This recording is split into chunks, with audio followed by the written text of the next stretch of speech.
Hey everybody, I'm Nico. And I'm TK. And that, of course, makes this X is for Podcast, your one and only home for talking about comics, having a good time, talking about all the books, but mostly Marvel and DC week after week. And I'm pretty excited. It's a post-NYCC show situation, so we've got some news. It's not all just sitting and shitting on Tom Brevoort. I think I only have minor Brevoort shitting to do this week. He barely even hit my radar because there were enough other dumb things that threw me off. There were also some really cool things. Yeah. So I'm not only on the negative train today, I'm also on the feeling good, positive subway. It's okay. I drank enough haterade for both of us. He was not as up there on my radar for NYCC as I thought he would be. He was, however, the first thing I saw. And it was just like a dumb little quote by him being like, yes, please clap because like I need reinforcement for this. And I think he was being funny, of course. But also, yeah, I kind of hope you do. And so like part of it for me has to do with the fact that I'm living in a world where you are now financially and emotionally asking me to invest in comics. And part of what you're hoping to do, right? Because like we've reached the point where even when you get a really cool, really successful entertainer to promote something, there's only so much it can do.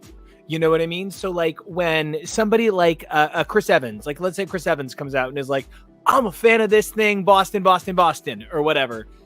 That's going to still only be a celebrity doing that, right? We've really entered the, kind of that P2P world where we're always looking for penis to penis. I'm kidding. We're looking for peer-to-peer action.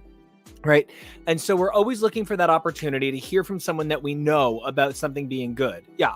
I'll give you the better example is all of the Chris Hemsworth workout stuff. Yeah. Which it's Chris Hemsworth. If he's saying it's good, you want to believe it. Like that man is telling you like this will help your body out.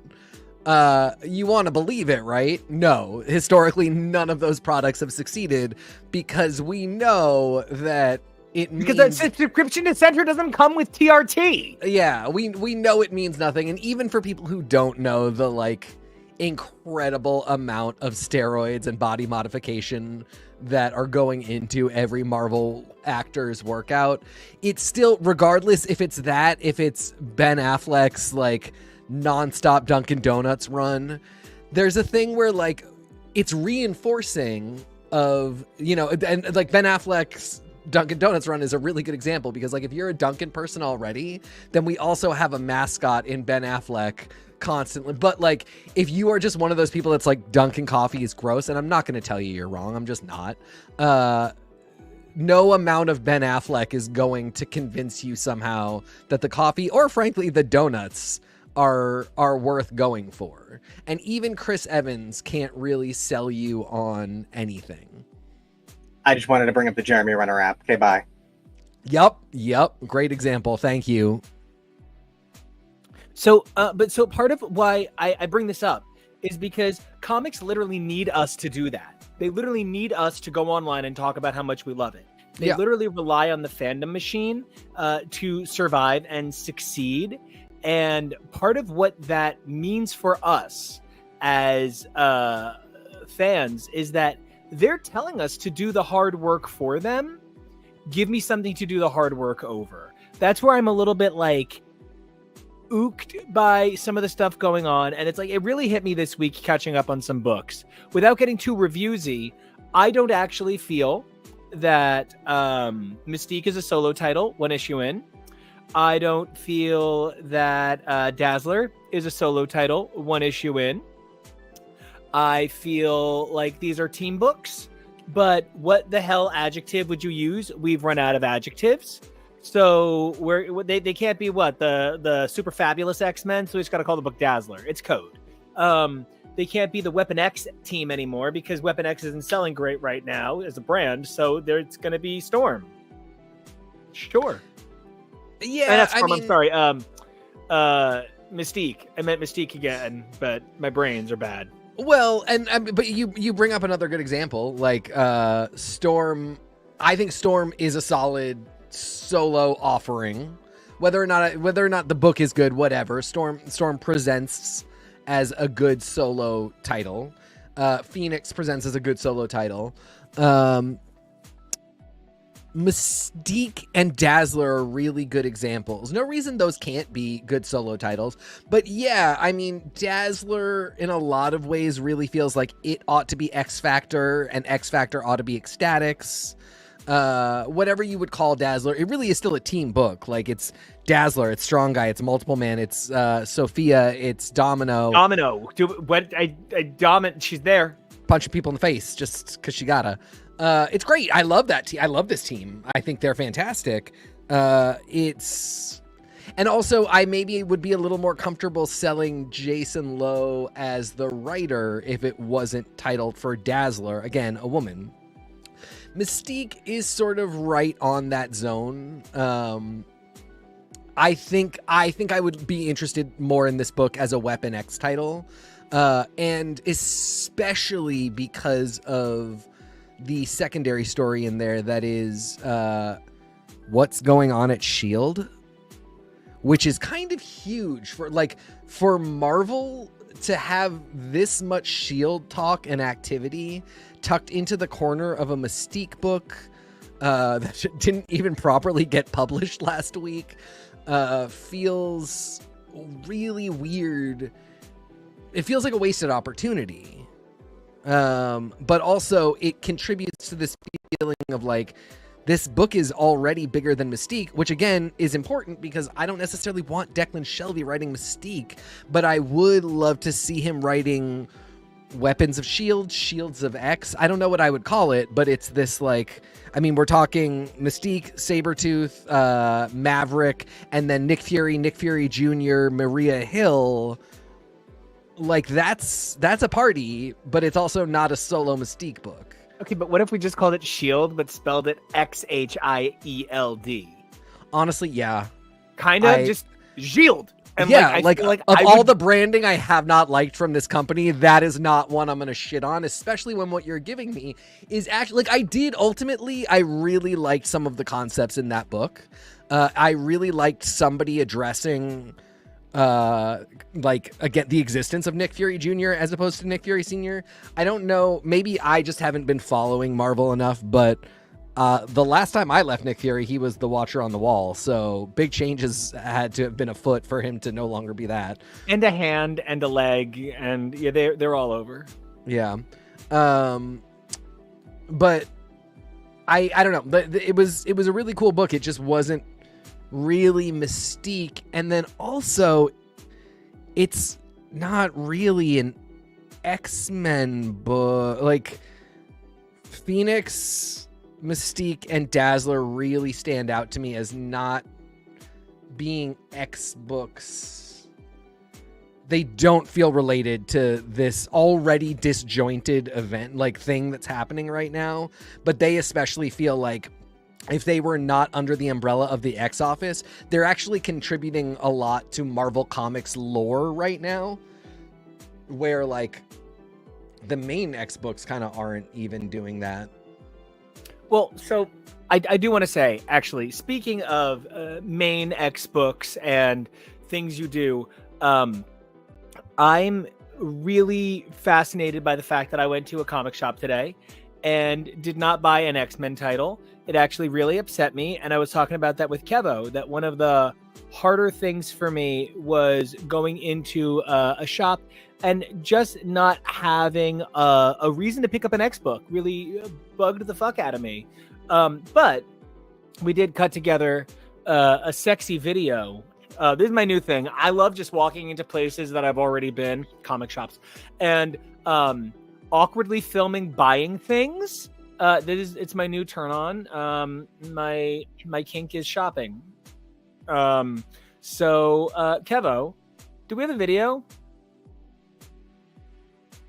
Oh, we do have a video, and people do stuff like that all the time. It's not like you're one of those feral Sephora children. So, it's a good time. We're there to patronize, and I've got the clip. You ready? Oh, let's patronize.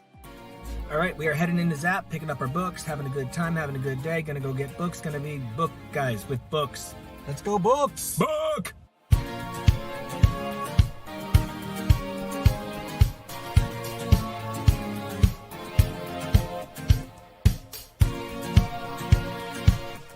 So we just finished up at Zach Comics, got a pretty good haul. Going to start off with, we picked up the Compact Comics version of Far Sector, right? Because gotta be a big Joe fan, right? Then, of course, picked up a special edition cover of Green Lantern Dark #1. Grabbed myself a Romulus #1, right? Because we're covering these tonight. And Wonder Woman Absolute #1. They also threw in some freebies because, of course, Zap Comics in Jersey, in Manalapan, is the best. Love it here. And can't wait to jump into all of these and see you guys on the show tonight. So this is my new favorite fucking thing in the world to do. I'll be doing it from Midtown Comics next week in the city. So next week I will be picking up my books in Midtown, making one of my cute little videos.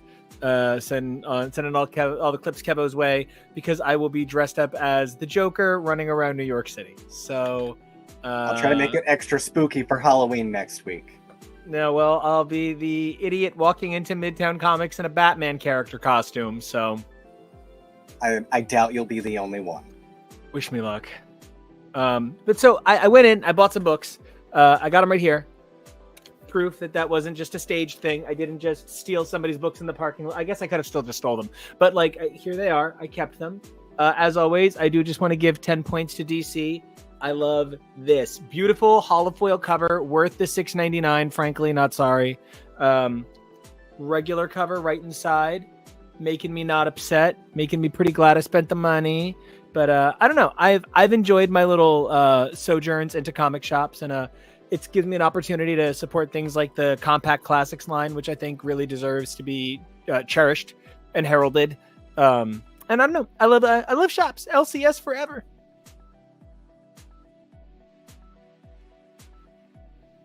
Oh, okay. So okay, well, so TK I didn't go. LCS. I love them too.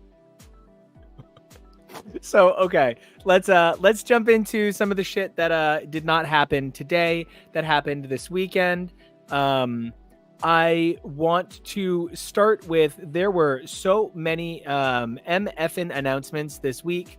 Some of them great, some of them why. One of them that I am so sorry we don't have queued up, I don't think, is She Devils. Did you see this? Yeah, it's okay, cool. Oh, it's up there. Okay, cool. But it was in our news packet. I wasn't sure if it was in the Women of Marvel article.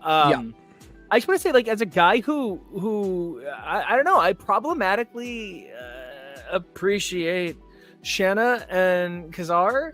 I think they're kind of fun. I think my favorite is Zabu, but and that's mostly because if you've ever met him in person, series contributor Jonah is basically Zabu. So I don't know. I love Shanna. I think this is great. But what's really funny is, like, every character in this Women of Marvel one shot is written by Erica Schultz, and she is not one of the announced writers on this Women of Marvel one shot. And so I'm like, what gives?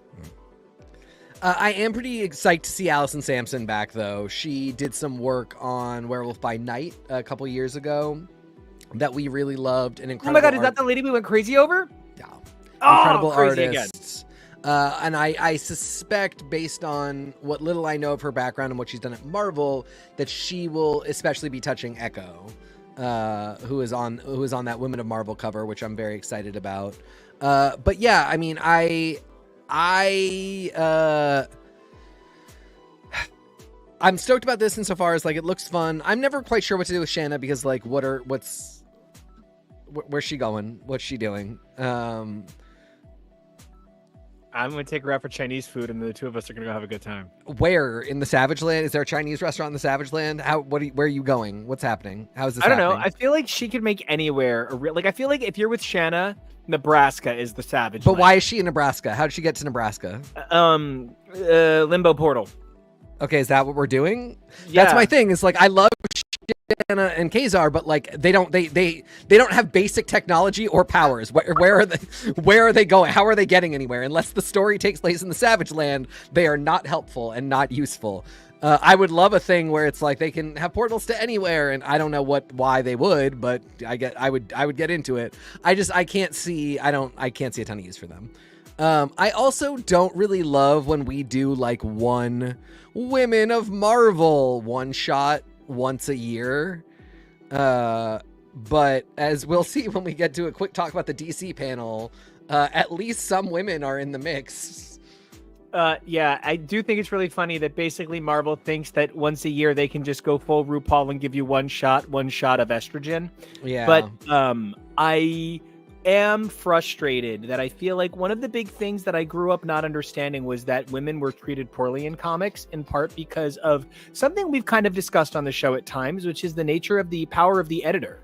The female editor was, it was basically all there was that I understood growing up at Marvel, and Nicenti and Weezy Simonson shaping the works of so many men. And not to be full Tracy Bonham about it, but kind of behind every good woman lies a trail of men. And I feel like Weezy's modern work and Nicenti's modern work are seen with a little bit more respect than Claremont's modern work. And I wonder if that has to do with the over accessibility that he presented by being Chris Claremont and writing 36 titles. Oh, and I guess Ann Nocenti writes one he's not on, or maybe Wheezy does. But actually, no, they were crafting brilliant runs, creating legendary characters. They were not in his shadow.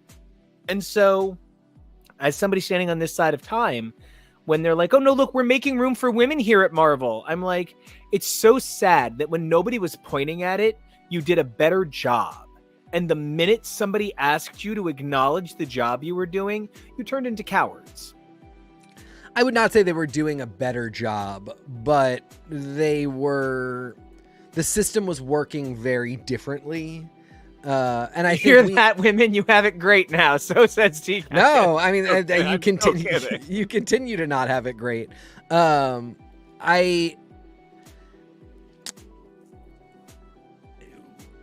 Writing comics up through the 90s, again, we talked about this so much when we did our Spider-Girl coverage. We talked about the Company Man.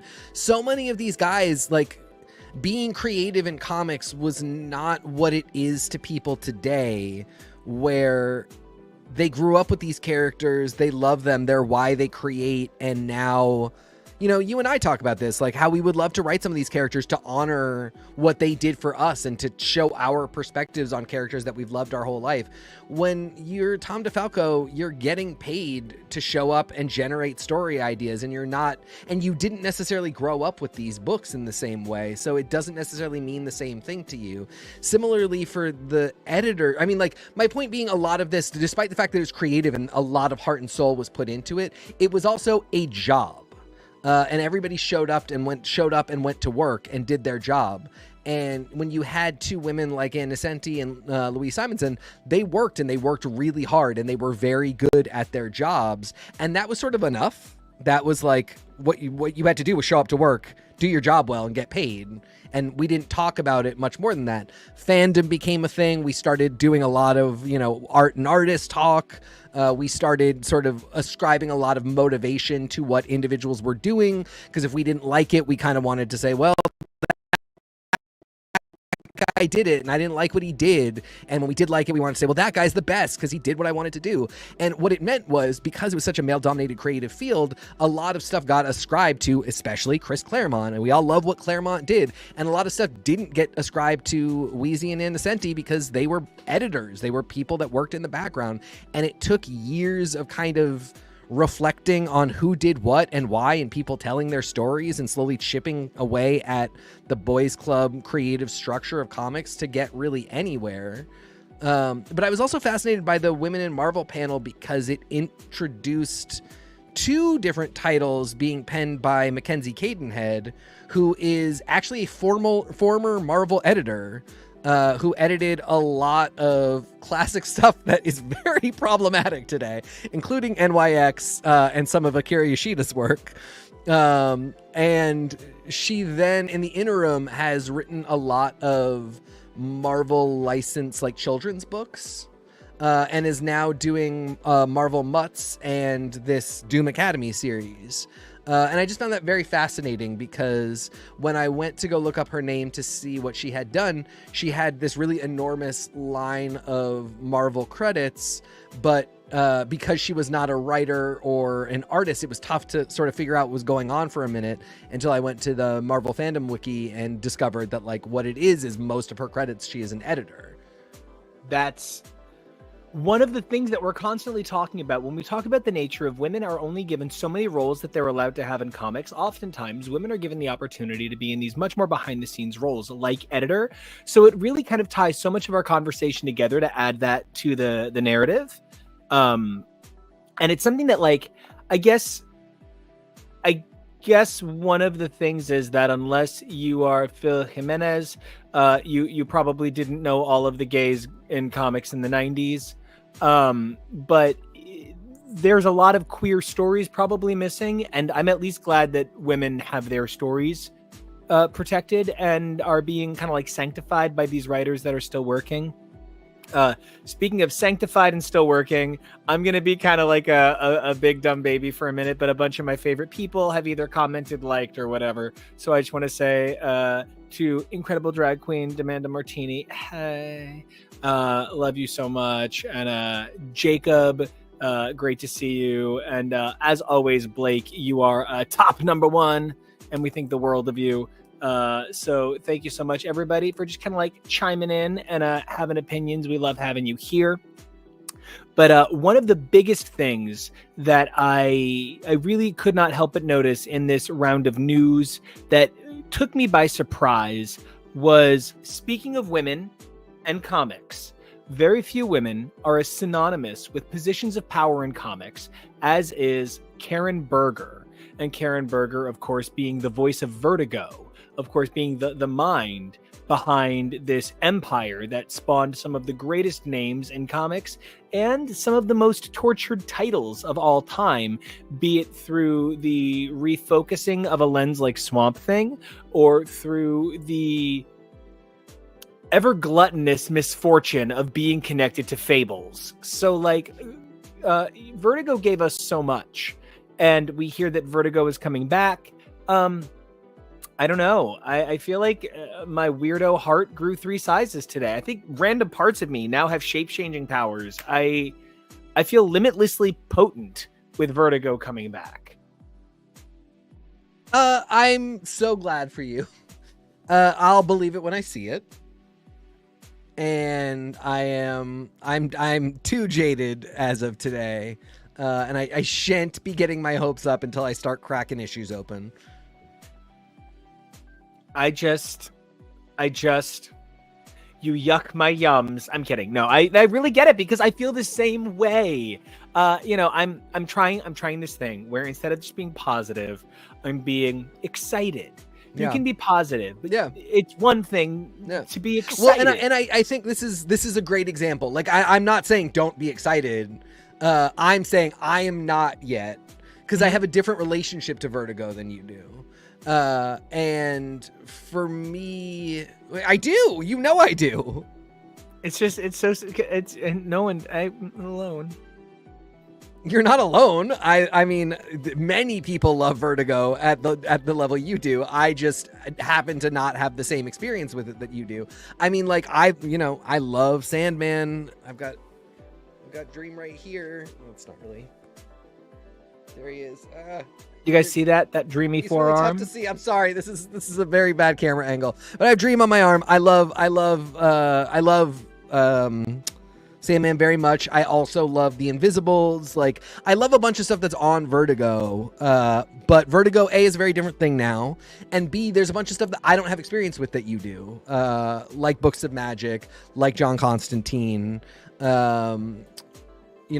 Yep, it's all back there.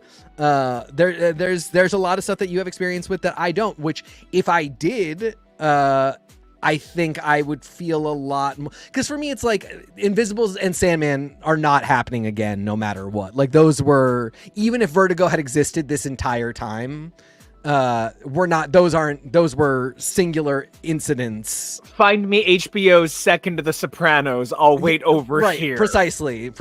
So like, if Grant Morrison was like, I'm working on another thing and it's at the level of Invisibles and it's probably going to kill me to make it, I'd be like, that's great. I will eagerly await that. I love that you don't look after your health, Grant. Just keep making books that entertain me.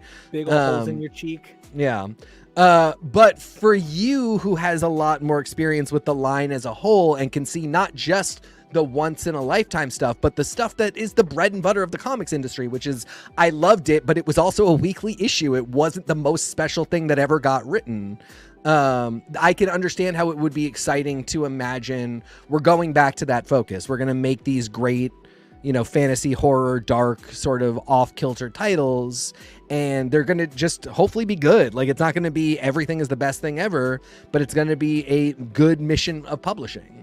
I can get why you would be excited about that, and I would encourage it. I just don't have the same visceral reaction.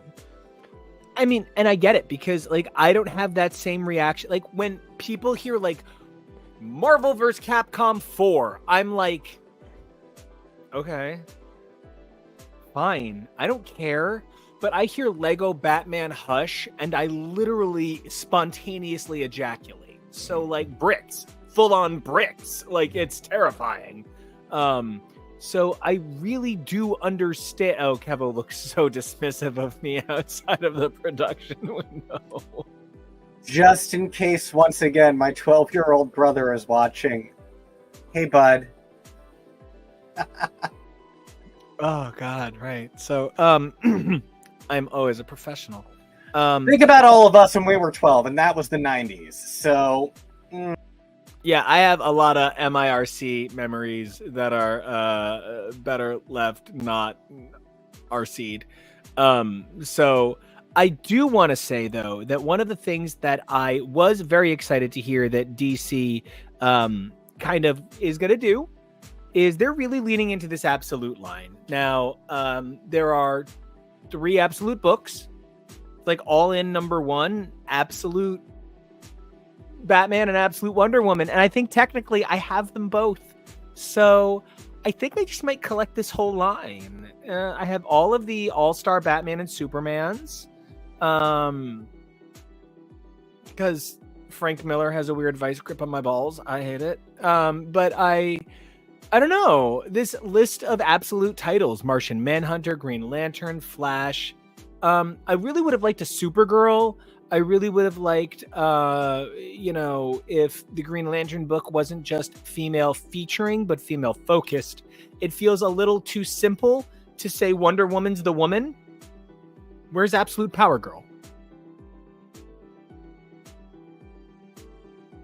Yeah, you and I talked about this as it was happening that day. I was reading you live updates as this was being announced, and we were kind of just like grooving on all the cool ideas that were coming out and interesting people that were going to be writing these books. It's really exciting to see Al Ewing in the mix, and none of it reads as bad to me until I step back. And for one thing, there are no women writing any of these at all. There were no women at that panel. There's pictures of the stage. It's all dudes. It's all white presenting dudes, at least. And then on top of that, yeah, there's no women titles. I mean, I get that it's a little obscure, but like I'd get into Absolute Zatanna. I don't, the Absolute Harley, actually, I mean, like in this economy, and I had been giving DC quite a lot of credit because they had poached some of my fave women at Marvel during Krakoa, who got treated like shit and went over to DC and did great things like write Catwoman and write Gotham Sirens. And right now they're dangerous. And none of them anywhere. No Absolute Dreamer, no Nicole Maines, and these people are still working at DC. Don't get me wrong. Like, it's, other stuff is getting published besides the Absolute line. Like, it's not just those books, but hugely disappointing, especially because I'm still angry at Marvel for the thing that we talked about earlier, which is like, why is Declan Shelby writing Mystique? Why is Jason Lowe? God, I love you, Jason. I really hope you never hear this, because I hate saying this about your book, but I wish you were writing the exact same book and it was called X Factor. And like, Jason is one of those holistic human beings who, like, his posts are endearing. Yeah, he is. And like, dude, he's like a nice man. He's truly a nice guy. I really do think he's talented. My only problem, it sucks, and I hate saying it, because like I come down really hard on people that I don't think are doing their best creatively. And you know, I come down on people that I think are genuinely bad people in this industry, and I truly hate to have to come down on something where I don't think either of those things is true. I just don't think the company should have let this. I mean, again, I blame editorial. You're not saying that you're mad that he's not a werewolf and writing Werewolf by Night. You're not, yeah, like, exactly. You're not saying stay in your lane, only write maybe Canadian man stories. Right. You're not like trying to pigeonhole him in one particular story. You're looking out for protected classes who don't have writers that are fulfilling that niche need. And like, even in cases that, again, I said, you know, I'm pulling back on Storm a little bit because it feels like even Black women are very excited about Murewa Ayodele writing the Storm book. And if that's the case, if the community for whom that book most needs to act as a flag and as a piece of representation, if they're happy with it, it's not my place to complain about it. But it does add to the pile of men writing women's voices at Marvel right now. And in that case, it's even more important that Mystique be written by a woman. And yeah, you know, we've got great things with Phoenix. I am very excited about Conan. I just like, you know, it has been a little tough with Marvel, but then I look at this DC thing and I'm like, at least Marvel even had a women in Marvel panel, which again feels a little disingenuous, but compared to DC, it's like there's no women, I guess. Couldn't find one to bring on stage and make an announcement for this. So a bit of a bummer. And yeah, I want to be really clear, because there's like a sort of level that we're talking about here. We're talking about women who represent roughly, you know, and I want to be really clear, because so many of the numbers that we have always operated by, like 52% women, 48% men, obviously those numbers do not include our non-binary and our gender fluid family. So, which again, Alyssa Wong, like a perfect example. Yeah. I don't need the person writing Conan to be an AFAB woman who is a woman today, but who always identified as a woman. All females are bastards. Thank you. But you know, somebody who is connected to the experience of being a woman in some capacity, even if they identify differently now. Somebody, again, some of it is not even, it must be the person of the identity, which is why I'm a little bit like, I step back on Storm, because I don't know everything that community needs at all. And I can see how a Black person of any kind writing Storm, it really is so much better than a white man writing Storm. But in a lot of cases, the point ultimately is just like, not a cis white man, please. Just not a cis white man. I mean, I couldn't agree more. And so, like, just Jason forever, every book. I mean, I think one of the mistakes is that, like, okay, it's a great time to transition to the books. Oh no, we have more news. I have negative thoughts on X-Men. So, and I will get to them in a minute. Let's start with Daredevil. We got to do Daredevil. Oh, I wanted to do Ultimate Wolverine because we were on Absolute. Okay, Ultimate Wolverine is going to happen. I'm really sorry, guys. Next. Ultimate Wolverine is going to happen, and my dream is that he's a Greek gay dude. Fuck you, and I'm the greatest. I would love that. Is it a new character? I honestly didn't care to read because it's going to happen. No. I mean, like, I'm saying in your pitch, is it a new character, or do you know of a gay Greek? Do you know of a gay Greek Marvel person that it could be? Son of Logan and Herc. I don't care. Okay, I love that. How would they have? Okay, yeah, no, they have a son. Yeah. Something that Zeus gave them a gift. As we're going to talk about in Absolute Wonder Woman, Zeus takes that gift back quick. Zeus do give and Zeus do be taken away. I guess you're right. The inevitability of it is sort of like fucking stupid. And like, that's where I am a little bit eye-rolly about it. It's where I feel like I would have been more interested in Wolverine having gone off grid, being the sympathetic supporter of Killmonger's goals over Storm, because Storm feels like you are reducing a major woman to being someone's supporting character, whereas giving Wolverine the first ultimate solo title for an X-Men character who is not somehow connected to the X-Men in this universe, good job guys, feels just a little bit like, oh. Yeah, I mean, I'm fine with it. I don't really, I'm sorry, you can't really convince me to care. Like, you can't just constantly throw Logan in my, like, I don't ever see a glass of water and go, holy shit, water. I love water. It's very hydrating, but you can get it fucking anywhere. It's never going away. I'm sorry. Okay, so you are actually Sophia Petrillo, because one time there was I know the water wars are coming. Like, don't get me wrong. I know we're all gonna die thirsty, but like, there's an episode where Rose says she's upset, and Dorothy says, "Ma, go get Rose a glass of water," and she says, "Why? Who's ever said thank God the water's here?" And I just need you to know that was exactly where you went. Well, and yes, Krakoa, 1916. Wolverine's still there. Picture it. Fucking anytime, anywhere. Wolverine's there just because Marvel said so. So yeah, am I surprised he's in the Ultimate Universe? Of course not. Like, and it's fine. Do a book, whatever. I don't care. The idea that it's even an announcement. I mean, for all that they announced, Marvel, sometimes I'm just like, yeah, we knew all of this was coming, even when we didn't know it was coming. Taking it over to Daredevil, you guys, like, the only thing we did not have was the exact date it will launch, and you didn't even give the rest of the world a trailer. I don't think they saw a trailer at Comic-Con either, but like, if you're gonna give me an announcement, a date and Vincent D'Onofrio being like, and Vanessa's home too, is not a fucking panel to me. I'm sorry, I know you love Vanessa. I love her too. She's great, but that's just not enough. I can see the eye twitching. Don't embarrass him in front of Vanessa. I need you to go in there and rub his shoulders while I finish this rant. I want you to be, you can finish your rant, but to be really honest with you, Vincent D'Onofrio in a Kingpin suit could crush me like my head in a car door anytime he wanted. And they didn't even put him in one. He looks like regular Vincent D'Onofrio, which is depressing. Why would they waste my time? Exactly. Look so how I'm saying, bald I am. Look at this shirt. Am I not trying to be Kingpin? Yes. And I think Vincent D'Onofrio would really appreciate that. And you could be like, hey, look, it's my little Butch.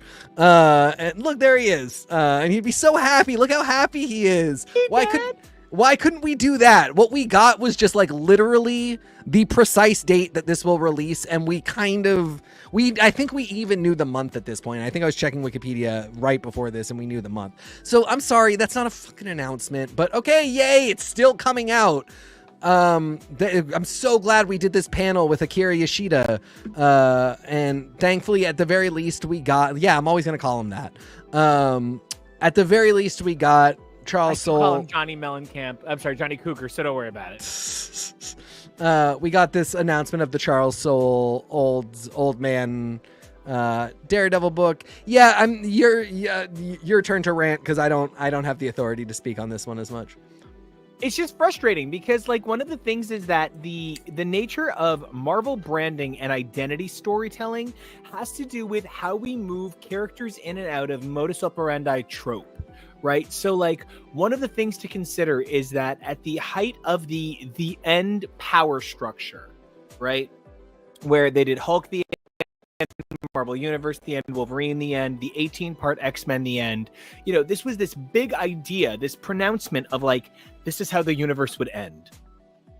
Fast forward, while all of that is going on, Malieve and Bendis are doing one of the greatest comic runs to ever be recorded by Page, and they say, what if we do this amazing thing? And I was very lucky that at the time I was having extensive conversations with some of the creators on Twitter. And so they kept me very informed of what was going on with End of Days at the time. And I was really excited to see it come out finally.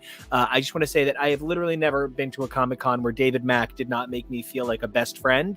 And that is a man who probably could not pick me out of a lineup outside of a Comic-Con line. But like, when you're talking about creators who know how to make you feel like you matter, David, Klaus Janson, these people have all been so incredibly kind to me. And so getting to follow the story of End of Days was so important to me.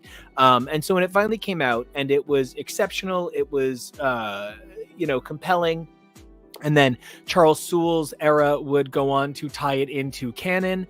Although, of course, the Sewell era is famously my least favorite. No, that's not fair to say anymore because I reread Shadowland. Fuck Shadowland. Fuck that forever. So the Diggle run is my least favorite modern era. And Sewell, hey, good job, buddy. You're a successful lawyer. You don't need my approval for anything.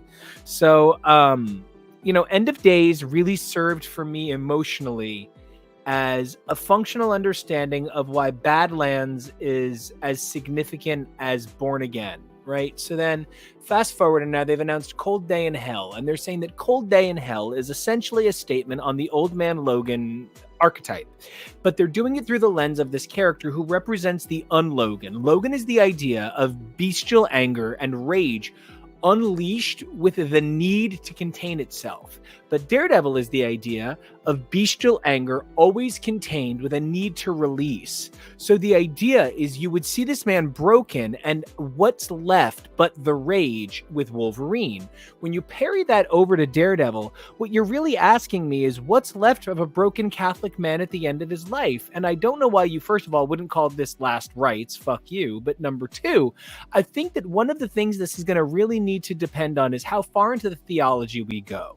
Are we going full Catholic or are we going guy who fights demons? Because there is The Conjuring and The Exorcism of Emily Rose between them.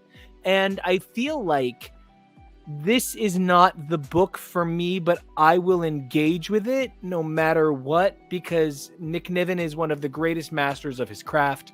Sewell is one of the finest voices of his era. And I'm always going to buy the Daredevil book. Thank you for that. I kept it down for like 2.5 minutes. Thank you. Yeah, loved it. Of course, I'm going to read it with you. I have no expectations. Charles Soule wrote IVX, so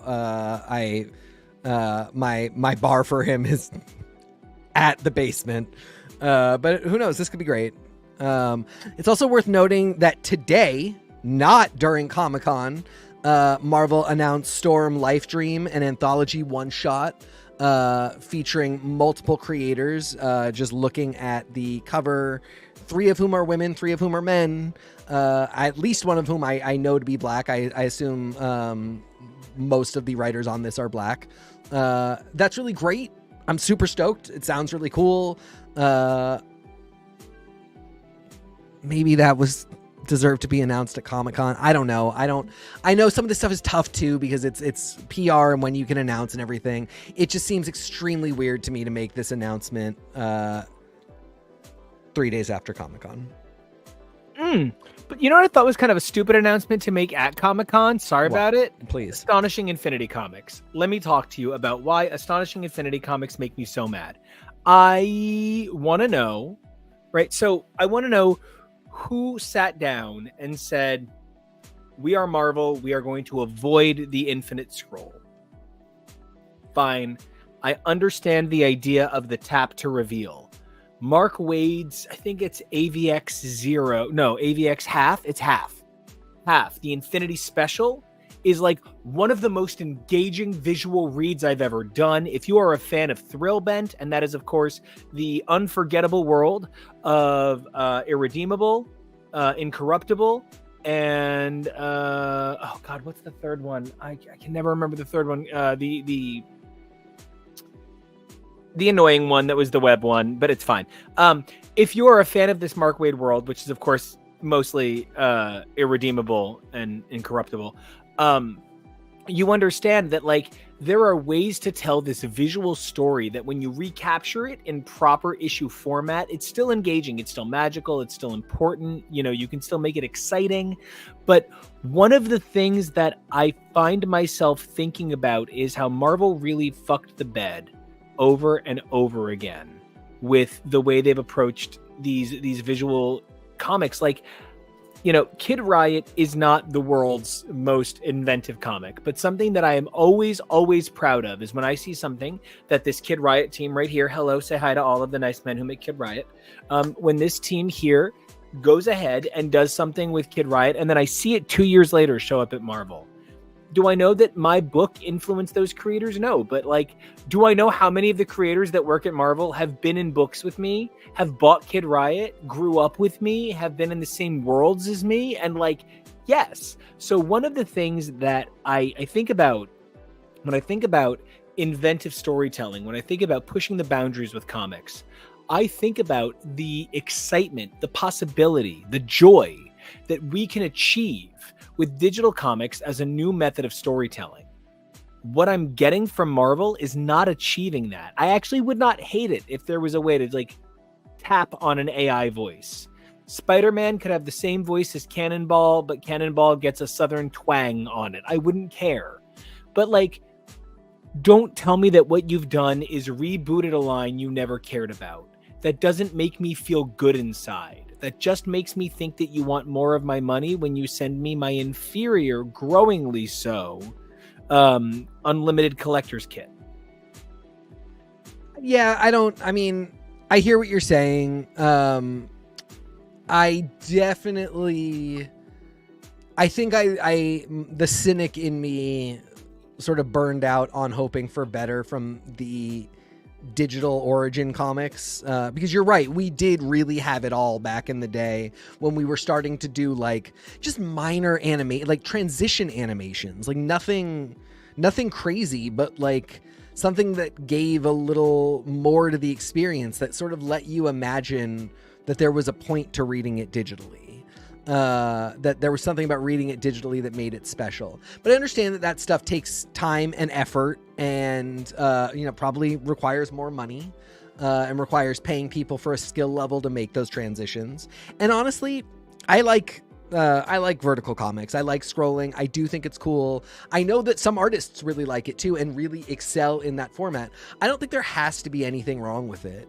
What I really think is, Marvel seems so unconvinced that its own unlimited offering is valuable, that the Infinity comics that they offer up seem like they are intentionally made to be inconsequential because they don't believe that people are buying Marvel Unlimited or should be. And that is in part because if they're saying you should be buying Marvel Unlimited, what they're essentially saying is don't go to your local comic shop. These will be out in 3 months on Unlimited. And it's just, it's a rock and a hard place zone. Actually, I just want to say, if you are, I don't even remember what the DC level that I am. I think it's Magnum Unlimited Supreme or something. Yeah, but right. The DC app subscription level that I have, I get my books like 2 weeks after they come out. Yeah, which is another thing. Like, I think that the wait time is a bit much. I don't know what we're doing here. Again, always goes back to the Krakoan age. I loved the Infinity line and the books that were in Unlimited at the time.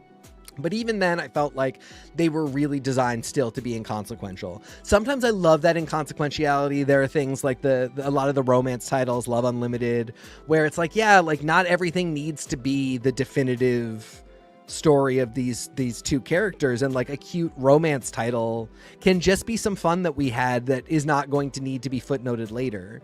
But that means that this announcement, you are announcing essentially an inconsequential line because it is designed to be inconsequential. So that's it. I don't know. It's just, you're never going to convince me that that's exciting. And like, just to kind of point to channels that we occasionally borrow formats from. Hi, Final Fantasy Union is one of my absolute favorite channels on the internet, and they do unbelievable videos. And one of the things that they just did is they did an incredible video today, and so I watched it, on every canceled Final Fantasy game ever, deep dive style, right? And it makes me question the nature of how Marvel and DC handle their cancellations. What doesn't come out? What does come out? What from this season of con announcements that we've gotten is going to be the next? As he was on his way out the door, Jordan D. White did that new X-Men logo. And I just want to say real quick, Jordan D. White must be one of the strongest, coolest, smartest, most unbelievably emotionally capable people. Because whether or not I love his era of X-Men holistically, the way he has kept his head held high in an industry that is dogging him and talking about his era, his literally record-breaking sales and critical receipts era, as though he was an idiot for pioneering something different. I was lucky enough to be friends with an editor who served with him and said nothing but wonderful things about him. And I just do think that maybe there's, maybe he was canceled earlier today because he keeps a woman in a shoe and doesn't know what to do. But like, I personally just want to say that I think Jordan D. White staying at Marvel, where Tom Brevoort is talking about him like he is dog food at times, is really significant of self. I agree. I regret some of my own feelings about Jordan D. White and some of the ways I talked about Jordan D. White in the past, because I had no idea how good I had it. And I completely agree that on top of that, like, he really has comported himself with such dignity in the face of all this. And I may not have liked all of his decisions, and I really, I was raised by a person that was very much like a, why did you get a B+? You're an A student type of guy, and that's a shitty way to raise your kids, and it's a shitty way to look at your creatives as well. But I really did see, Jordan, this is your own fault. You started with House of X and Powers of 10. You showed me the most A+ work in like the 60 plus years of X-Men. That's in the top 5, dude. Like, and so sometimes when you were giving me really solid B work, I was like, right, but you're the guy who gave me the one of the most notable A's of all time. I want you to keep doing that. And that's not always fair to ask. And I really do regret that I did not acknowledge more at that time, that is the case, because we are now in an era of C work where I think that I'm surprised that the guy can even pull C work out of his ass, and I think he's talking about it like it's A work, and I think that's even more ridiculous. So that's where we are with that. Doom's the Emperor soon. Yeah, I don't know. I feel weird. Like, as a megalomaniac who has to control and be loved by everyone, I feel sort of weird that I've never had an emotional attachment to Doom. I don't know. I guess like I really need you to be like John Constantine and need everyone to love you, and like lie and say you're a good person. Because like when you're just openly like, I'm awful, and everybody's like, yeah, you're awful, I just can't love you. But if you're like, I'm a really good guy, no, really, I do terrible things, I'm gonna ruin your life. I love you. And like, Doom does not have the apocalypse, I'm gonna ruin your life vibes in a sexy way the way I need. Yeah, I mean, like, I feel like I'm just coming off of rewatching all of The West Wing. I feel like Aaron Sorkin with the right marching orders. Hello there, Tori Sheehan. Thank you for watching us. Tori says TK's parents went to the same House of Expectations as mine. Yeah, that's we need to have that school shut down. Actually, no, let's keep House of X open. I just want to give a big shout out to one of my favorite people. Yes. Dylan of X. Yeah, Dylan, we love you. Dylan, we love you big time. And we just always want to thank you for your incredible positivity, your support of every member of your community, and the way you look out for the little guy. Things like the effort you put into making sure that every person is seen in House of X. Super cool. So, yeah, back to what I was saying. I feel like a Sorkin could have written a Doom that had that mix of megalomaniacal yet heartbreakingly human. Just nobody has ever gotten the good marching orders on a modern Doom. He's got to be something more. Even going with, like, because even the Tony Stark, I wanted to put a suit of armor around the Earth type of guy is like, because Doom always thinks that he should be the ultimate leader because he's the best, but he never has like a reason why we would need him specific, like why he is the best person to combat the threat such that he should be the world leader. You know what I mean? Like, he just thinks he's great, which is whatever, but it's boring after a while, and there's no vulnerability, and there's no relatability.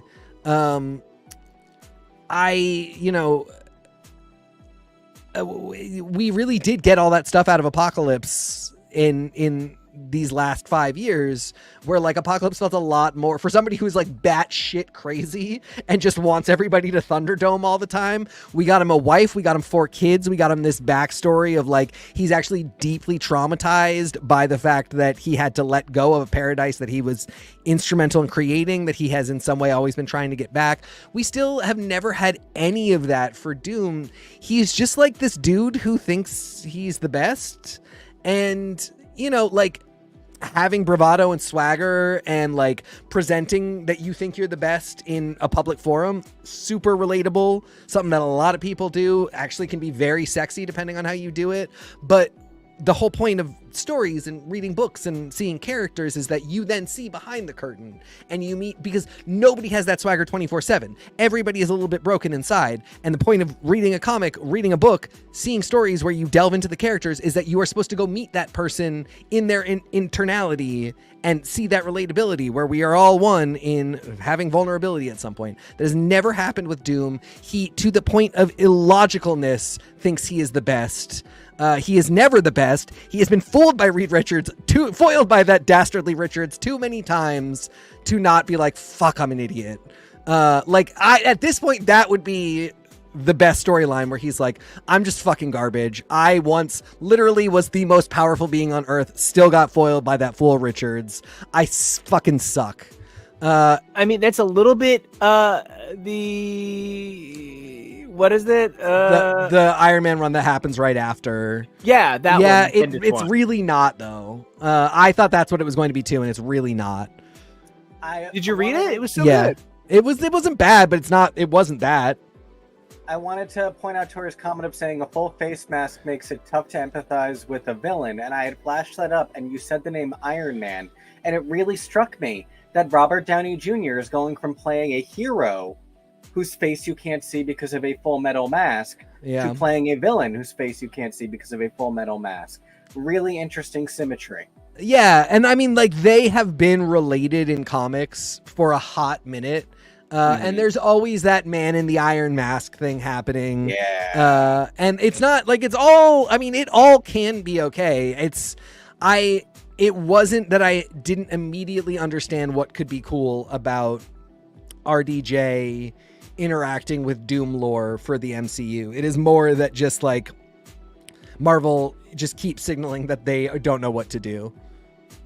Well, speaking of Iron Man titles, this is a great time to transition over to Spencer Ackerman's #1, Iron Man. I have read literally every Iron Man book since 2005. I had a really weird fall. And so last year at this point, wow, crazy times. This hit a lot of really good moments for me. I gave this overall a B. If it goes nowhere, it's a B-. If it goes somewhere, it's an A-.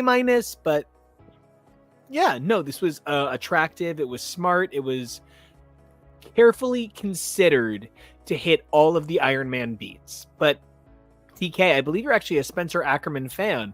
So this is something that you're maybe a little bit looking forward to. I am really a big Spencer Ackerman fan. I have subscribed to his Substack for a very long time. He is a fellow Jewish person like me who has a lot of really important perspective on geopolitics and the Jewish experience, and that is, especially relevant right now. And he's somebody that I really look to as kind of a voice that helps me understand a lot of geopolitics in a way that I feel sometimes it is tough to be a Jewish American, very staunch anti-Zionist right now. and not tough in like a I'm centering myself and feel bad for myself way. It's just confusing to articulate a lot of stuff going on, and then you are also dealing with a lot of pressure from family and community to put forth values you don't share, and to it's weird. And just he has been somebody who I have always looked to sort of better understand the landscape that we are in, and particularly that aspect of things. So I was really excited for that. Something I said when we got into Fall of X was that if we had to keep Duggan around, and I feel bad saying it like that, but if we had to keep Duggan around, Iron Man is a perfectly fine place for him, because again, straight white man, I'd kind of rather have you in a straight white man space. Spencer Ackerman is actually kind of exactly who I would like writing Iron Man. I wish he could have been writing Iron Man when it was attached to the X-Men, because I know what a big X-Men guy Spencer Ackerman is, and I think he could have really even done more with that. But I love that this is picking up off of the Duggan run, because I think it has a lot of the same spirit for Tony Stark. So we're going to see some real character consistency over this, like from this last year into this next year. And I think really establishing Tony Stark as like actually a good guy, actually like not who Robert Downey Jr. is, but like actually, like the guy who does what he thinks is right in the face of being called a lib and like getting called too woke, but like actually dismantling the weapons company, not saying if I'm the one making the weapons, I can ensure that they go in the right places. If I'm making the weapons, I can build the shield around the world and attack this alien threat that I know is coming. That is such like a patriarchal, liberal, straight white man answer to the question. And to have a Tony Stark now who is just like, no, like we're just shutting down the company because weapons are just bad and I will figure this out another way. That's much more exciting to me. I just see so much promise for this book. And I think Spencer Ackerman is fantastic. I'm very excited. Muted.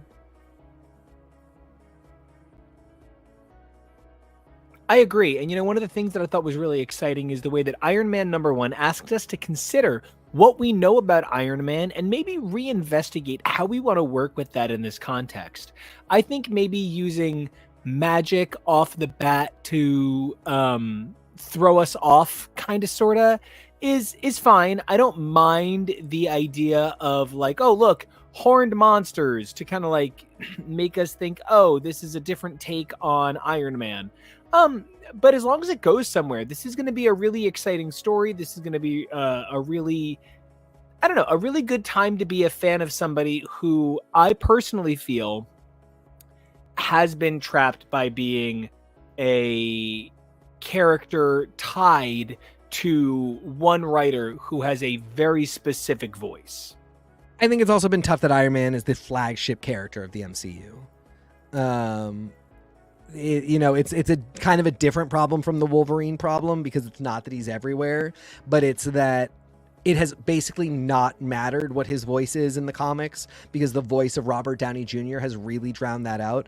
And I do give Duggan a bunch of credit for, because he tied Iron Man so closely to the X-Men and really kind of made the louder, sexier voice in that book Emma Frost. It just sort of meant that it didn't matter what Iron Man's voice was. It was just kind of establishing these new character beats and this kind of much more ally version of Iron Man. And I think Spencer Ackerman really picked up that ball and ran with it. Also, I just want to give him and the editors of this book so much credit. 3 editor's notes with references in one book, exactly right. 3 totally different runs, all of which worth reading, and the references were correct. It was exactly where you want to put it for why. And for number ones like this, that is, to me, about what you should be doing. You should be about referencing like 3 different things that have come before the character that show that you give 1/100th of a shit about what came before you, and you don't think that, sure, every once in a while, this is a, it's not a steadfast rule. Sometimes you do want to start clean, but for a lot of us, it's really important that you honor the stuff that came before, and that you kind of show that you did a little bit of research and didn't just think, oh, I can just do this all on my own and write it all on my own. So great editor's notes that pointed to very important Iron Man runs that you should all read. If you like this, you should all read it. Big props to Julius Oda for really cool art, really good looking art, and also to both Spencer Ackerman and Julius Oda for making Tony look withered and miserable because he's been convalescing. And I don't know, just like that's a bold move. Like, he's not big sexy Iron Man, he's not big sexy Tony Stark in suits. He is like a withered husk of himself. That's pretty cool. Yeah, and that's even part of what asks us to consider what makes a character the character. I feel like so many of us perhaps find it easy to assume that a character like Tony Stark can only be shown beautiful in his best condition, at his best psychological quality. But I think a character like Tony Stark really does require that level of sort of like psychological loss, that level of feeling defeated at times. And I think that's a big part of the storytelling that this is going to be trying to delve into, this opportunity to talk about characters when they are not necessarily behaving in the way that we think they would be, but rather are behaving as best they can, all things considered. Yeah. Now, that said, I maybe didn't have the same emotional positive vibes for Romulus. I was a little disappointed by Romulus number 1. That surprises me. I felt like Romulus number 1 gave me a very exact, on the nose, on the beat experience, when what I'd wanted was a maybe a little bit more like what I got from the audio dramas, a little bit more of what I've gotten from some of the more clever Alien comics. Zach is an incredible writer, and to know that this had a story by Fede Alvarez is incredible, but I did not feel transformed by this experience the way I felt transformed by the movie, though the forward in the beginning certainly did think it did. I had no expectations for this, so I didn't really, I don't know, I wasn't wowed by it, but I wasn't disappointed by it. It basically makes sense to me as a prequel to Romulus, and that was like one of the biggest things for Romulus for me was it felt like kind of a big deal to have that moment where you see the Rock get taken by a Weyland-Yutani ship, and then it's cut to 20 years later or whatever, not knowing what happened in that time exactly, and not really getting much of the information from the movie itself. I don't know, like, I thought that was cool space to leave, and I thought it was cool that they filled it in. I guess maybe this should have been a 4-issue. Do you think that would have helped for you? It's tough because I think part of what I wind myself up about, and yeah, I find myself frustrated by, is the idea that we are always operating under the expectation that this is necessary. And, Fede Alvarez in his beautiful forward said, yeah, that was a really beautiful, it really, like, that was a really thoughtful person trying to say, I want to see this thrive, I want to see this succeed. He said that this might fill in some stuff you didn't realize, characters you didn't know were there. I think my problem is I don't need them there. And some of what I thought was so romantic about romantic being a tough word with Romulus, but some of what I thought was romantic about Romulus was the intimacy, and this de-intimatized it. This made it feel a little bit more like maybe any sort of alien comic in some Mhm. ways, and that just kind of bothered me a little bit. I think I liked the expressed intimacy that was offered to me by the film, and I felt in some ways like this was not exploitative, but rather took advantage of that more than I was ready for. I hear you. And I can't say I disagree. I guess, I don't know. Like, I definitely saw the opportunity for storytelling. As I said, like, I immediately wondered what happened in that time period. For me, the bigger letdown was that it just moved so fast, and it had, I maybe wish that, for one thing, I think nobody should be allowed to write big two published comics without like working your way. Like, you should at least have to write like an Infinity comic or something beforehand, unless you have somebody to walk you through it. Marvel has done a couple notable partnership things. The giant-sized Thunderbird with Nyla Rosebeast and Steve Orlando is like my favorite example, because I'm sorry, it's not like I don't think Nyla Rosebeast, it couldn't be brilliant, but I know she hasn't worked in comics a lot. And so they gave her a co-writer who is very experienced in comics, and that book is fantastic. And I don't know who did what, but it's a fantastic book, because it's not something that one person should do alone. Even if it's Fede Alvarez, who works in a visual medium and scripts. I might have loved to see Ben Percy partner with Fede Alvarez on this and make this a proper horror book, because it is just sort of like a sci-fi action one shot that moves really, really fast because it's a one shot. And that's fine. But because one of the other things we had to read this week was Green Lantern Dark, which I don't know if it was long, but it felt insanely, not like even unpleasantly, but it was a book that I kept being shocked wasn't over.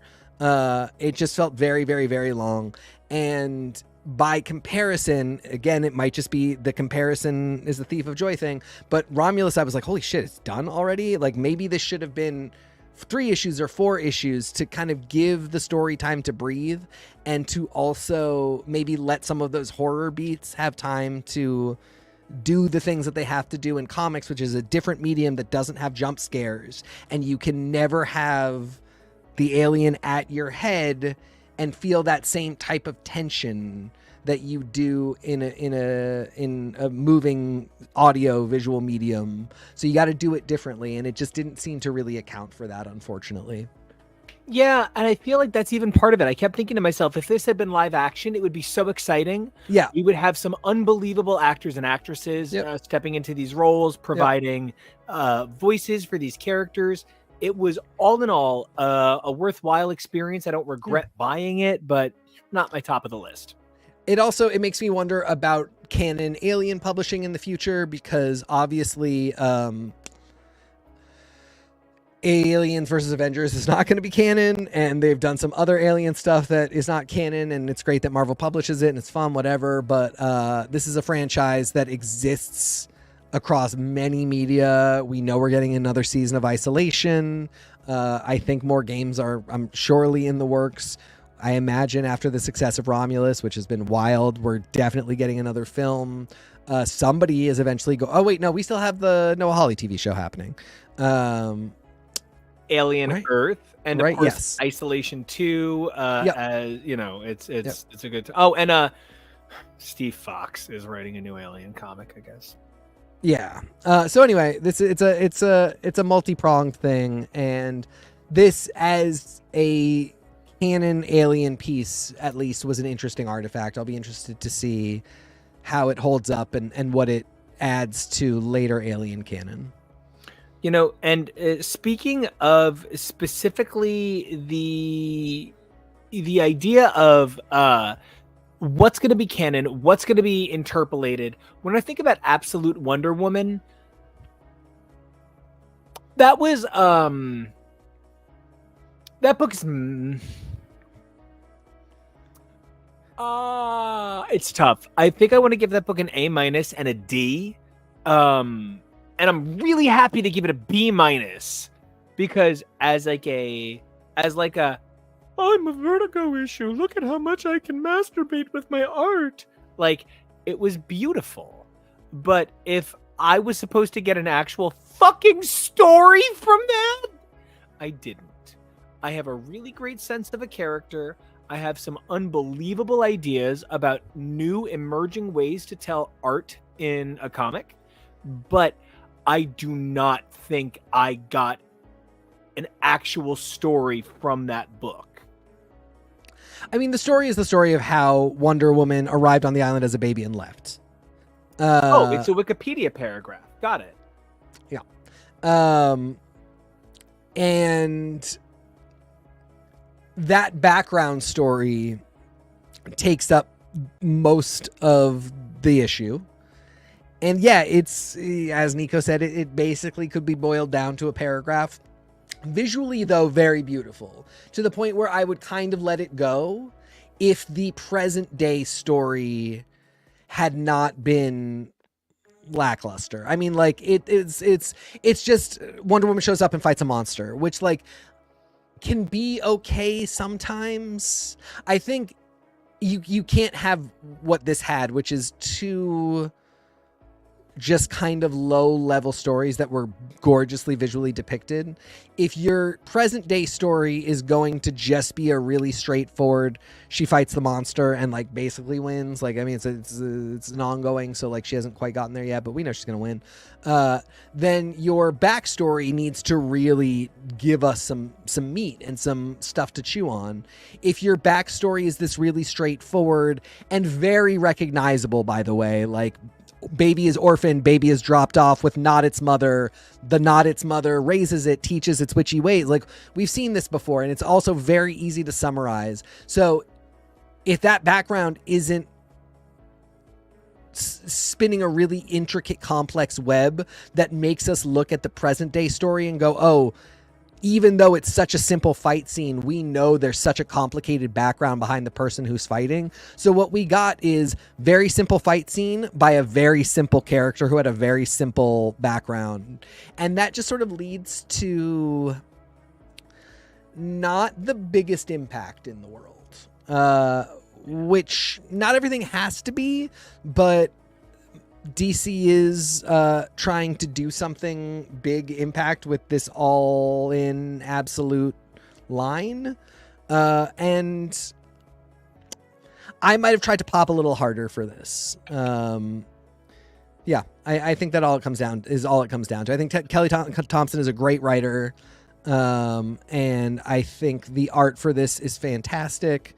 I want to make sure I credit Hayden Sherman for doing and Jordan Belair, you know, one of like the most prolific colorists of all time. Yes. And that does come up in this book, and it does really matter at points. Yeah, really, really gorgeous art. But then also like the whole like Amazon is banned as a word was very weird because it just didn't like come to anything. I don't know. It just wasn't the highest impact issue to me. But really beautiful. And again, like, I think I had a little bit of extra appreciation as somebody who has read very little Wonder Woman, has been skeptical about delving into mainline continuity Wonder Woman, as somebody who's trying to get into DC but can't do everything all at once. It was nice this is my start for Wonder Woman, for even if it's just absolute Wonder Woman, this is my start. And I did find a lot of it interesting. You know, and it's so interesting to think about how we think about Wonder Woman versus how we think about Green Lantern. When I think about Wonder Woman, she's so based in extreme myth and extremely clear ideas about Amazons, about, you know, gods. So when you go to Green Lantern and the definition is so much less clear, the definition is so much looser, I feel like whether you are an Emerald Flame guy, I mean, like, I probably am a little bit more an Emerald Flame guy than I am like an Oa guy. I'm not quite Central Battery the way I am like the flame that powers you. I'm a gay daddy with a beard. Obviously, I want to be Alan Scott. Like, that's, you know, I call it my lantern. I'm kidding. I have never once done that. But end of the day, it's still a cock ring. But the big thing that I am focusing on here is that what this Green Lantern book did was it took all the best identities of iconography of Green Lantern, threw them in a blender, and said, fuck canon. And that was pretty cool. I do hope that as a people's, and I mean that as somebody whose comic, you know, the previously mentioned Kid Riot, you know, we work on that book. That's our thing. You know, I know that my book, our book, this book is Buffy birthed, is Buffy grown. I could have used some of the language to, and you know, they describe this book as a New England horror, and I guess maybe what they mean is everybody talks like they're at Fenway. God damn it.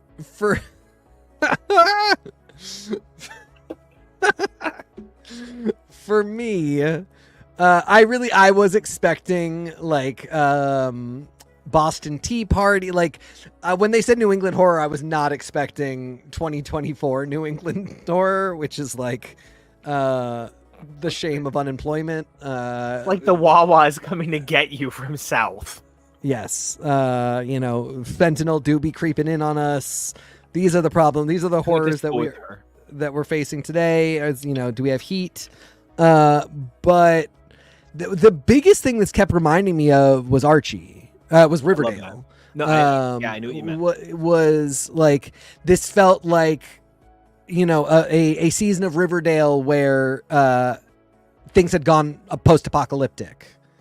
Because everybody is like normal and recognizes the old world and like sort of behaves as though they remember how things used to be and are just kind of waiting for things to go back to that, but then are also surviving like constant undead attacks.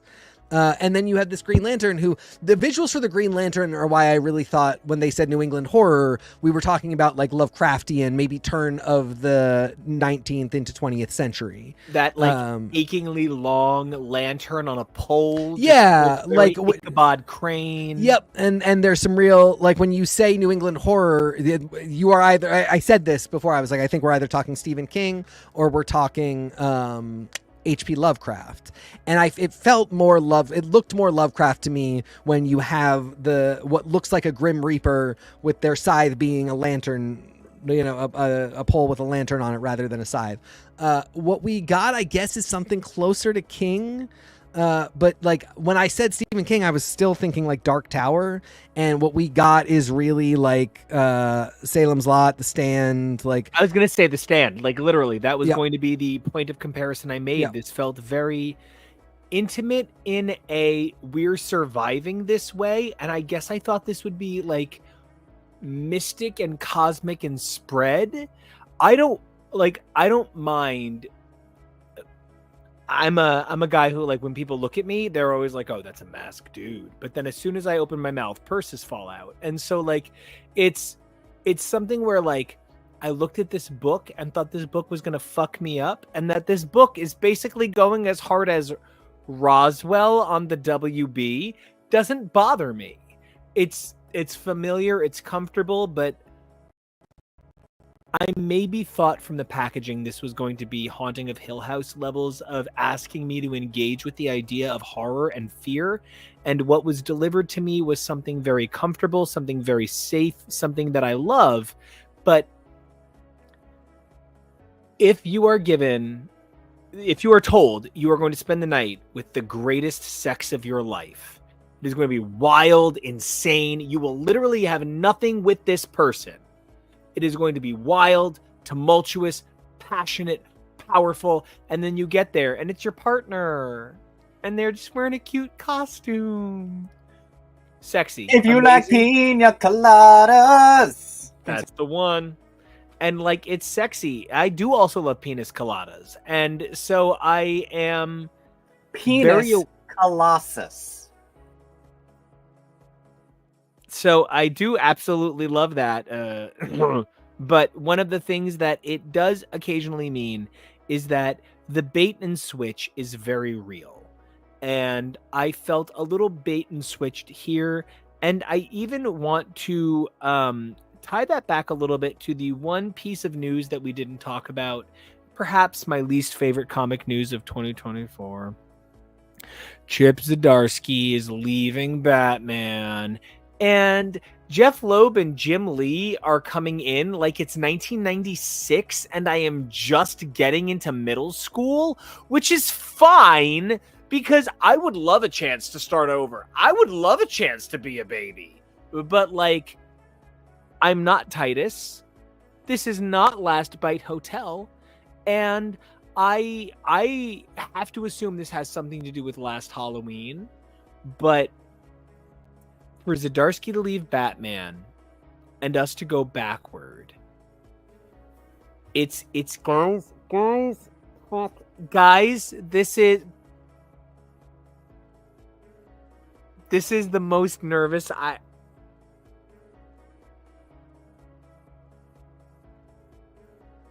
This is the most nervous I've been about a Batman announcement in a really long time. I am not okay. Sometimes Jeff Loeb pulls something out and I am like, aren't you 100? How do you have these ideas? And sometimes he pulls stuff out that's like, Asians can't make good TV. And so I'm like, what do I do? My absolute famously, my single favorite comic moment from any convention ever is getting a chance to tell Jeff Loeb that when I was struggling with sobriety and struggling with coming out of being very sick and not knowing who I was and trying to figure out what it meant to be an adult man in this world, his Cable Ascani run gave me the hope to be a better man tomorrow every single day when I struggled. And he literally broke rank, came out from behind the signing table, hugged me, held me, just talked to me for a minute, just asked if there was anything I needed, told me he would take care of it, and like was such a human man in that moment. Jeff Loeb will always get my benefit of the doubt because I literally cried to this stranger and he told me I was strong because I was strong enough to cry in front of a stranger. So like, that is literally like the definition of Batman. You know what I mean? But like, this man, this like, he's like 200. And so like, I'm too old to write Batman. So I don't. It's important to include that part of this story is this is also the Comic-Con where he came out on stage in a full gi as part of celebration for Iron Fist. So like, yeah, he's human and he's complicated. So it's not even to overhype him as a person. It is with awareness of, you know, he's still the guy that wrote Styles calling the Teen Wolf a fag in the original Teen Wolf movie. So like, you know, I mean, at the end of the day, if Jeff Loeb wants to let me call him a wolfy fag, then we're even, I guess. No, he said some really unforgivable things in the course of a boardroom, but like, he is an actual hero of mine. Like I got to tell him and thank him for being my hero and thank him. And so this is a tough one. This is the most emotionally fucked I've been over an announcement about a comic writer in a really, really, really, really long time. And so you are going from my adult hero to my childhood hero. And you're asking me to swallow a lot of feelings. You're literally putting Daredevil Yellow back on the book, and I don't know what to do. You just gotta sit with it. You just gotta read it. No, I might not read it, dude. I might like avoid it for a year. Well, then you can avoid it for a year because that's comics. I mean, like, yeah, that's fine. That's how it goes with these things. You know, and I guess that might be how someone like, I don't know, that might be how people who feel more precious about things feel. Like, I don't care when somebody comes back to Broadway. No, like Glenn Close coming back to Sunset Boulevard, obviously, you know, my gaydar broke and I've never recovered. But like, It's Claremont coming back to Uncanny wouldn't do anything for me. Bendis coming back to Daredevil wouldn't do anything for me. There's not a lot of those moments where I'm like, wow, but like Jeff Loeb wrote the Bible on Batman that's still prayed to today. So this is a tough one for me. You know, we've had a great episode. I've had a great time. I would love to know, TK, your final thoughts and where everybody can find you online, as well as, oh, I'm sorry, I jumped ahead. Sorry, TK, you're in 1 second. You're so handsome. You just need to like let that boil for a minute. Reduce the alcohol in your delicious syrup. Kevo, hop on, be syrupy. Okay, what was your favorite thing about this episode? Where can everybody find you? And what back character are you? I don't care. Going on our little adventure. I like going to the comic shop. It was fun. I am sadly missing out on the Midtown Adventure next week, but that just means we need to start having more Midtown Adventures, I guess. As always, lots of fun. I love that you guys spent a full hour talking about NYCC, because, yeah, there's that much to talk about, which is good. It felt like there weren't as many entertainment announcements coming out, which good. Too much of SDCC was coming over to NYCC for the last decade, and so it's glad to see that we're getting a little bit more of a separation again. Not that there can't be crossover, but it was becoming too much. So, yeah, enjoyed the recap, enjoyed the news, enjoy watching you guys, and you can, as always, find me at Kevo Reilly. That's KEVO And this guy produces so much unbelievable media for this show, whether it's for our drag coverage, for our comics coverage, or for like this week's upcoming. I am so excited I could scream and turn to stone. Our unbelievable coverage of Gargoyles coming up. It's going to be so exciting. I'm, of course, going to mention other wonderful coverages like DuckTales and Darkwing Duck that fall into that same unbelievable Disney afternoon adapted into comics format. But this one is always going to be about Gargoyles and how Elisa and Goliath really messed me up. Messed up a lot of people. I keep trying to get Tori to watch, and unfortunately she is not watching in time for her to be able to be on this coverage. But I did finally say the word monster fucking to her, and that pinged, as it always would. So we'll see what we can get her on for the future for that. Also, before I forget, check out our mid-season coverage for Agatha All Along, our reactions, what worked, what didn't, and our theories as we roll into the finale next week. So that's going to be really exciting to talk about too. You know, one of the things I think that Gargoyles provides is an opportunity to realistically talk about the sort of things that come up with characters like Dazzler and Beast. Dazzler #2, again, Jason, great guy, unbelievable creator.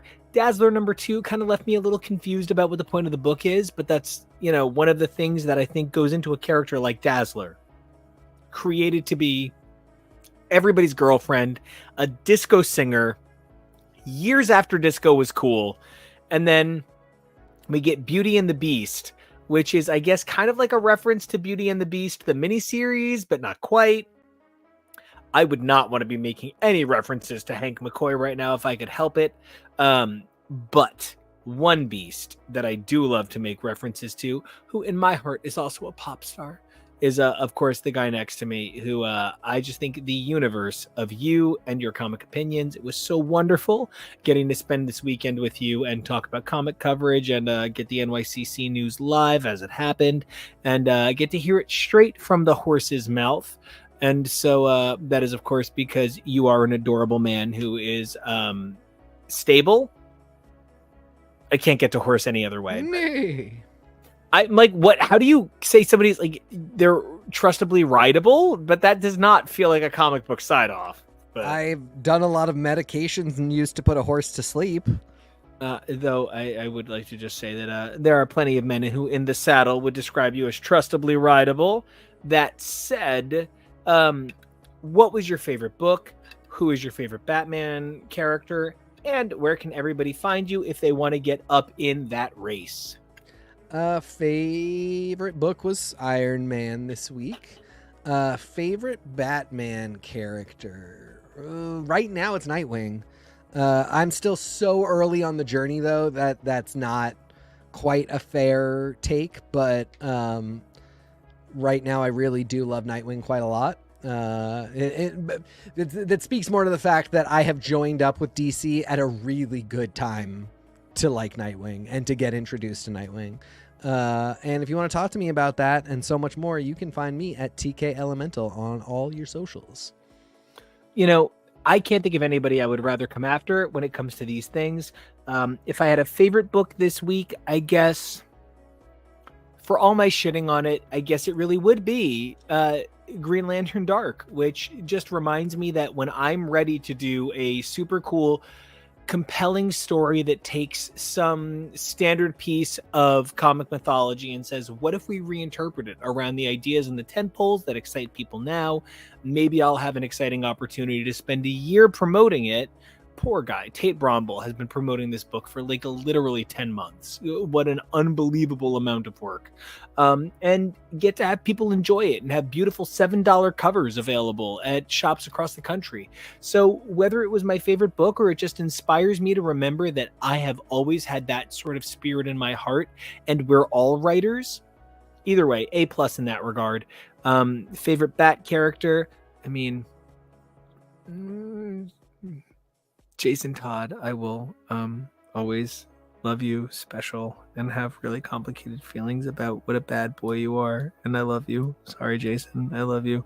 So Jason will always be my favorite Bat character. But beyond that, I guess if you want to find me, you can check me out at NICO Action, NICOACTION. If you want to check out my music, that's NICOACTIONMUSIC. It was super great seeing the timescales. Ask about the awesome background track earlier. It was my X-Men theme. You guys can check that out all over YouTube and on SoundCloud. If you guys want to check out more about the show, that is at X is for podcast, X is for show, and HTML all over your social medias. Now HTML is husbands more or less. That's again KEVO Really, TK Elemental, NICO Action. 3 things you guys can do for us. Number 1, like. Number 2, comment. Number 3, subscribe. 3 basics. We would love it if you guys did that for us. 1 for each of us. Like for me, comment for TK, and subscribe for KEVO. Beautiful system. 3 things you guys can do for yourselves, and all 3 of these are for you because you're amazing. Number 1, you can stay safe. It's a crazy world, and Batman isn't out there to swing in and save you. Number 2, you can be brave because you are not your only hero, but if you could take care of yourself, it would be amazing. But number 3, evolve daily. Who you were yesterday, amazing. Who you are today, phenomenal. Who you are tomorrow, though, that's the dream. And we cannot wait to see that tomorrow. So until you are absolute you, we'll see you.